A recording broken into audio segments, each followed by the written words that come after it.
我身后就是一代女皇武则天和她老公唐高宗李治的合葬墓乾陵。我第一次来乾陵的时候呢，是被深深的震撼到了。当我们沿着这个宽阔的司马神道一路往上走的时候，这个地势越来越高，我就仿佛感觉到武则天和唐高宗李治就坐在那高高的山梁上，而我就像是一个前来朝见的使者。这个司马神道的两边是矗立了1200多年的精美石刻，他们就像许三多一样，不抛弃不放弃，在1200多年的岁月里忠诚地守护着他们的主人。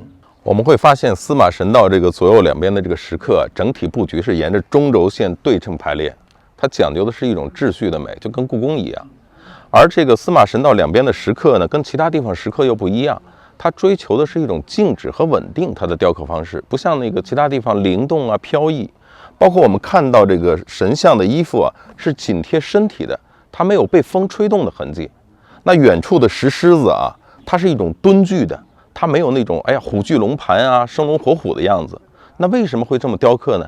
它体现的就是一种皇权的威仪和肃穆庄重的感觉。我刚才沿着这个司马神道一路往上走的时候，地势是越来越高的，然后我的心情呢也是越来越肃穆庄重。为什么呢？因为你走到这边的时候，你会感觉你是走在皇宫的丹壁之上，你是来朝见皇上的，你那个心里头不可能有任何轻佻的感觉。然后在路这个西边啊，是武则天她老公唐高宗李治的述圣碑。那么当初立这块碑的时候呢，是黑漆的碑面，刻的字儿啊都填着金粉，当时是光彩照人呐。而且这个碑的这个碑文是谁写的呢？是他老婆武则天亲自给他写的这个碑文，大概5600多个字。到现在呢，因为岁月的这个侵蚀，能够辨认的依稀就是1600多个字了。那在路的这个东面呢，我们看到的这块碑就是矗立了1200多年的武则天的无字碑。那这块碑的争议非常大啊，所以呢，这块碑是一个重头戏。我们在视频的最后呢，给大家做重点的讲解。那么现在呢，我们接着往上走。现在呢，我们来到了乾陵的朱雀门外。你看这边有一片很诡异的这个石雕像啊，他们都是躬身肃立，但是头却都没有了，让人感觉很怪异。那后来呢，有专家分析说是在地震中头部都断裂了。那么这些石雕像呢，就是乾陵非常有名的61藩臣像，因为在这些石头人的背后啊，就刻有了他们的姓名、出生以及来历。至今呢，依然能够辨别出一小部分，比如说木居汗国斯特勒呀、圣于田王玉持敬啊、吐火罗王子持节达健呐，等等等等。那这些藩臣都是来自西域的，你看他们的衣服呀，也是形色各异啊，有这个袍服束腰，也有翻领刺绣，别具异域风情。那这些石雕像让我们就感受到了大唐盛世那个万国来朝的局面。李白有一句诗叫"九天昌河开宫阙，万国衣冠拜冕旒"啊。乾陵啊是武则天和她老公唐高宗李治的合葬墓。那武则天是中国几千年以来啊唯一的女皇帝，她有没有真正爱过的人呢？不论是正史还是野史，都提到武则天啊曾有过不少男人，尤其是在称帝以后，她开始蓄养男宠，有和尚也有官员，其中有名的呢就是张易之两兄弟和和尚薛怀义。但就像每个男人心中都有一个白月光一样，武则天心中也有属于自己的朱砂痣，那就是和她一起埋葬在乾陵的她身边的唐高宗李治。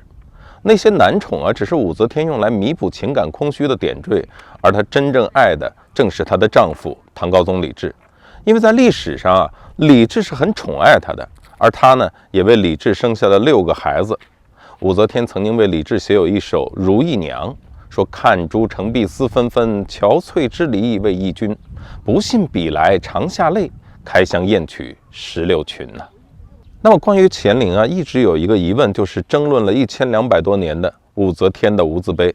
那我们现在呢，就去看看这个重头戏啊，来为大家讲解一下无字碑的前世今生。我身后就是历史上近乎传奇的女皇武则天的无字碑，它的总重呢将近100吨。但是如果我们把镜头拉进去看啊，拉近你就会发现这碑上是有字儿的。那这不是有字儿吗？怎么叫无字碑呢？其实啊，这是后来宋朝以后的游人刻上去的，类似于咱们今天的某某某到此一游。女皇武则天刚刚立这块碑的时候啊，这碑上的确是没有刻一个字儿的。那武则天当初为什么会给自己立一块无字碑呢？咱们今天啊，就好好讲讲这块无字碑的前世今生。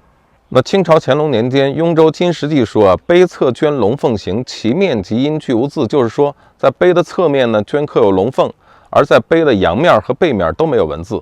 我们知道帝王将相都希望自己死后能够树碑立传，而作为中国历史上唯一的一位正统女皇帝呢，武则天的石碑却没有刻一个字儿，这个似乎不太符合常理。那么关于这个无字碑上为什么不刻字呢？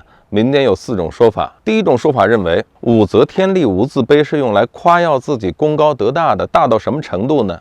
就是文字都没法描述了，所以干脆不刻字儿。那么第二种说法认为，说武则天立无字碑啊，是因为知道自己罪孽深重，所以还是不写碑文为好。那毕竟武则天是窃取了人家李唐江山嘛，而且呢，在他当政的时候，我们知道他任用酷吏啊，而且呢，他当政的时期还失掉了安西四镇，所以武则天感到自己罪责比较大，所以呢，他就不写碑文了。那第三种说法认为，说武则天是一个有自知之明的人，立无字碑是聪明之举，功过是非，让后人去评论，这是最好的办法。我们今天大部分人呢，都倾向于说这个第三种说法，说这个武则天立无字碑是最高明的地方，是非功过任人评说嘛，对吧？当然还有一种说法，说继位的唐中宗李显对武则天没法称谓啊，是称武则天为先帝呢，还是称她为太后呢？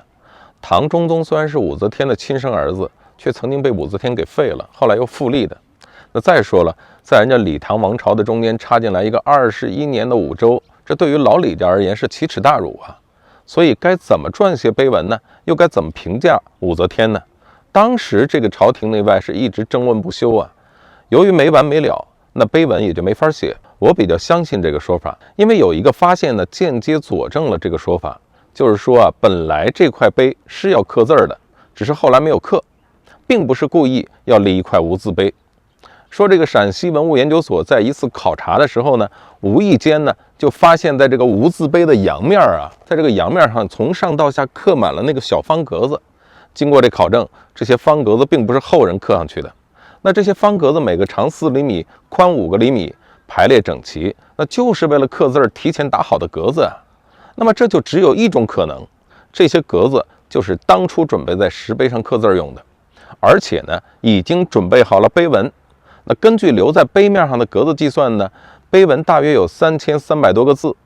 那么为什么已经准备好的碑文又没有刻在石碑上呢？历史学家做出了这样的推测，说武则天生前已经撰写好了碑文，并交给了他儿子李显。女皇武则天叱咤风云几十年啊，但是神龙政变以后呢，武则天就被迫让位给了李显，把国号从周恢复为唐。那李显虽然是武则天的亲生儿子，却长期在惶恐中度日啊。他重登皇位后，虽然不能够发泄憎恨，但实在也讲不出他对他母亲歌功颂德的好话。所以在武则天死了以后，就把已经拟好的碑文呢，他就搁在一边，也不刻字了。那这就为武则天留下了这么一块近乎传奇的无字碑。不过有意思的是，宋金以后呢，有游人就在这块无字碑上题字，类似于某某某到此一游，所以这块无字碑呢，慢慢就成了有字碑。而且这些人只顾着自己宣泄，逮着一块地方就咚咚咚一顿乱凿，弄得偌大一通碑啊，成了老和尚的百衲衣。前面的文字呢，漫漶不清，后面的文字又镌刻上来，叠床架屋是一盆浆糊啊。郭沫若有一首《咏乾陵》，说千秋公案翻云雨，百顷良田变土田，无字碑头镌满字，谁人能识古坤远啊？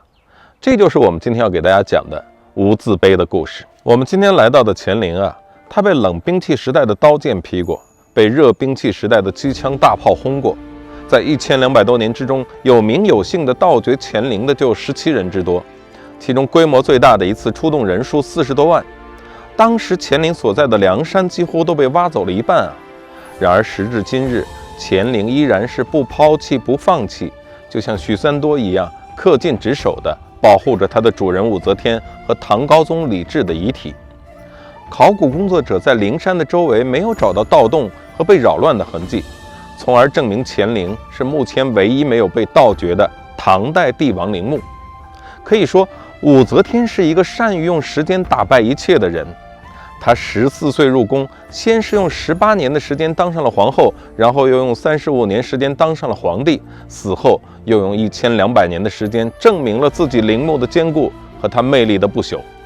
可以说，武则天是生前征服了天下，死后征服了历史。那各位屏幕前的朋友，如果你有时间的话，你愿意来乾陵看一看这位用时间打败了一切的女皇武则天吗？